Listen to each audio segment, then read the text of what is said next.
I want to start with giving a big shout out to my brother Bilal. So, yes. Someone asked me, you beat Eliot Engel, you beat a 31-year incumbent. Like, how did you do that? I can't believe it. It was amazing. No one thought that someone would come along and accomplish this. I want to say a few things about that. Number one, when I ran for office, I wasn't thinking about Eliot Engel. It wasn't about him.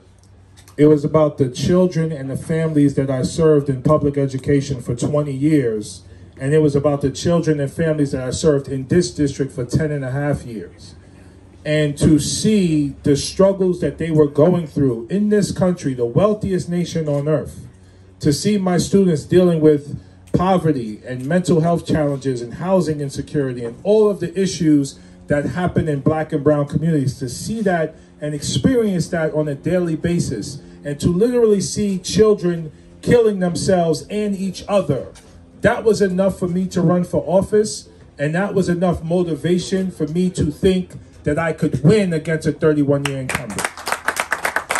Excellent. Because, you know, the machine, it's almost like an emperor, right? And the emperor and the machine makes you believe that it cannot be beaten, it cannot be changed, it cannot be defeated. But Congresswoman Ocasio-Cortez in 2018, under the leadership of Bilal Tahir, showed us that the emperor has no clothes. And then I was the luckiest man on earth in 2019 to find this person through the grace of Allah, the grace of God, to find him to help lead my campaign as well.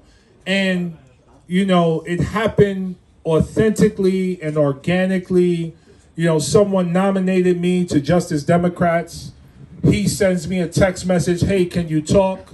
I jump on the phone with him. Immediately there was a connection. It was a great, passionate conversation. And then a couple of weeks later, they said, we want to back you. We want to support you. Let's go get Eliot Engel. And I didn't realize, I had no idea. I was naive. And sometimes naivety is good. You don't know what you don't know. But I did know one thing. Right after we launched our campaign, June 6th, 20th. June 18th. June 18th. June 18th on a Thursday, I think, or Wednesday. His birthday. Happy birthday. We launched our campaign on June 18th. The next day or 2 days later, I called Bilal and I'm like, when are we going to go knock on doors? Oh my God. Because I knew if Eliot Engel wasn't going to outwork us, and the machine wasn't going to outwork us. And I wanted to connect with as many people as possible in the community so I could listen to them, I could engage with them, I could learn from them, I could understand their issues, and I could give them a chance to meet me and understand me. That's what I wanted to do. And what was so beautiful about it, and it's what we're still doing right now, it helped us to build community. You know, our communities are so separated and segregated, right? You got Muslims over here, Christians over here, Jews over here, Buddhist people over here, non-practicing over here. You have white, black in separate places, Latino, Asian separate places. You got rich, poor, everyone is segregated. And we oftentimes, that separation makes us weak and we fight each other with a scarcity mindset, as if there's not enough resources for everyone to share in this beautiful, abundant world. But for us, from the very beginning, it was always about building a diverse coalition, not just to win the election, but to build power in the district, across the country, and around the world. So when Bilal talks about my foreign policy is simple: human rights. Human rights. Wherever there is apartheid, genocide, war, famine, disease, America should use all of its resources and power to do something to change that. We should not allow it to just persist and exist. And the reason why we do that is because we think it makes us more powerful. But if we were smart, we would know it makes us more enemies. It makes us more enemies, and it makes people want to come and harm us. So let us use our power as a nation. Let us use our military to build more homes. Let us use our military to create more renewable energy and sustainable energy and end our dependency on fossil fuels. Let us use the power of our government to uplift and support people in other countries, not to police the world and force them to be like us. Every country has its beautiful culture and ethnicity. That should be allowed to sustain and rise within the framework of whatever that country wants. We are not the police of the world. We are so much, we could be so much more than that. So my foreign policy is simply rooted in that, helping people who need the help and uplifting the humanity of everyone. We also talked, we had a conversation, me and the gentleman in the back, about immigration reform. And right now we are trying to go through a process in Congress called reconciliation, where we're trying to make have immigration policy be a part of this. And this is so important because all economists, even bipartisan economists, Republican and Democrats, say if we have comprehensive immigration reform, it will transform our economy and make it robust for everyone. But Republicans continue to stop this because they want this to continue to be a world of white supremacy. And that is unacceptable. And I'm one of the few elected officials anywhere in the country that will call that white supremacy. But that's exactly what it is. And it's also European settler colonialism. When the West colonized the world, they tried to stripped us of our cultures and forced us to learn under their European system. And even though they physically left, the education system still controls the mind. So that's why it's important for us to maintain our culture as well. Yes, yes, yes. That's why it's important for us to maintain our culture as well. And the brother reminded me to make sure to talk about what's happening with the Kashmiri people.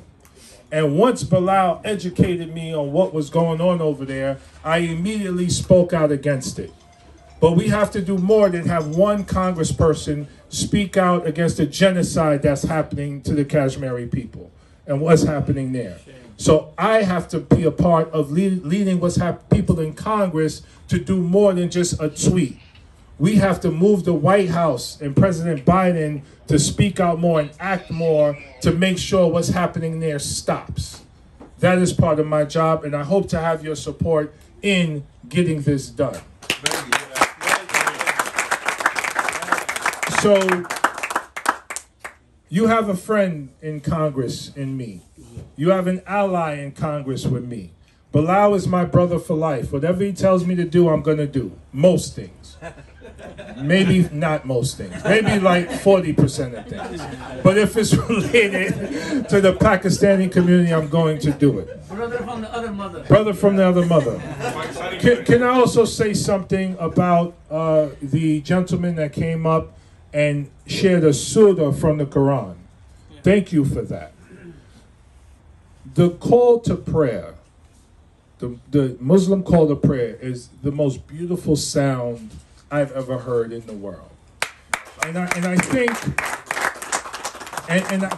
think it's important for the people in this country to hear that sound more and really know what it is, because I think there's so many people ignorant to what it is. And I'm blessed because I grew up in a very diverse community, so I have friends from Egypt, from Palestine, from all over the world.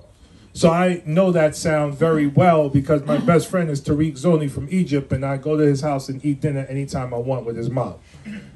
But that is what I'm all about when it comes to our humanity, building bridges. We are more the same than we are different, but our differences are beautiful and make us a wonderful human race. But how do we leverage those differences to solve the real world problems that we're dealing with today? I believe if we come together across race and class and religion, our differences, we solve the problem of climate change. We cure cancers that are currently incurable. We educate every child. We end poverty. We stop the forever wars. Because war is the stupidest thing in the world, to kill people indiscriminately. So before I came to Congress, I was in education for 20 years. It was that experience that led me to running for office, in addition to being inspired by Congresswoman Ocasio-Cortez and Congresswoman Ayanna Presley, Congresswoman Ilhan Omar, Congresswoman Rashida Tlaib. I was so inspired by them because they were finally talking about working class people and making sure we deal with the issue of inequality. And if you look at this district, right, so we're in this part of the district. I want you all to come spend some time with me in the Northeast Bronx and see the neglect and despair and marginalization and suffering that is still happening over there. And then people act like, oh, why is there gun violence? It's gun violence because people are living in despair. When you put people in despair, they are going to ultimately hurt each other because each one is trying to survive. That's true. Each one is trying to survive. That's right. So if we really want to deal with that issue, we have to invest in housing and healthcare and education and programs and mental health and opportunity in every part of the country. We need that. And as a former educator, it's not just about getting people to baseline, because right now people are below baseline. They're like negative, whatever. We want to get them to baseline, but then we want to create a circumstance where they could thrive and we can unlock their full potential. And I've worked with kids who have come from some challenging backgrounds, but despite their poverty, despite their challenges, despite their suffering, they came to school ready, willing, and able to learn whatever you put in front of them. The ambition and the naivete of a child is what we all need to exist within, because they can teach us so much, because they don't care. They just want an opportunity. So it's my job in Congress, part of my job, is to make sure to give every single child on the planet Earth an opportunity to unlock their full potential and manifest their best selves. That is my role. That is my job. That is something I'm going to take that to my grave. In addition to all the other issues, children are the most important resource we have in the world to solve the world's problems. So thank you so much for your support. This is always so humbling to me for anybody to come out and hear me say anything. I don't think anyone cares. And I want to tell, I never said this to Bilal. This is one of the reasons why I love him. This is why he's good at his job. He used to be an engineer. He's still an engineer, but he was formerly an engineer. Now he's a political something. I don't even know what you call it. Organizer.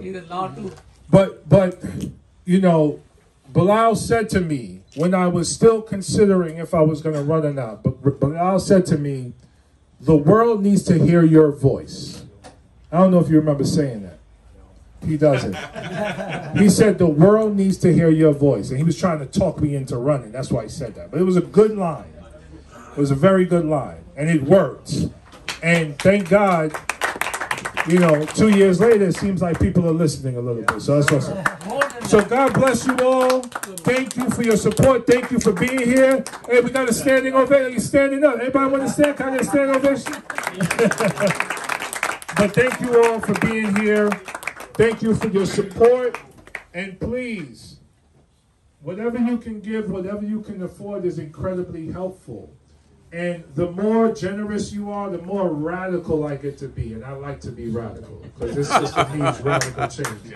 So God bless you. I love you. Thank you. Jamal, say something about Pakistani community. Or how do you... Yes. So like I said, I'm a friend of Pakistan, a friend to Pakistan, and will always be a friend and ally to Pakistan. I have been invited to go to Pakistan by the Embassy of Pakistan, Ambassador of Pakistan, which is great. I just met with the Pakistani ambassador this week. They invited me to come to the country, so I will be going to the country. And let's build and strengthen the relationship between the United States and Pakistan. Pakistani community in USA. Say it again? Pakistani community in USA. Yes. Shout out to the Pakistani community in America. Please come to New York 16 and I will come to you. We have to strengthen our community and be in solidarity with each other, but then also other black and brown communities as well for human rights and human dignity. Peace and love. You got that? That works? Yes. Okay, brother. All right, let's hang out, have some food. Love you too, man. Let's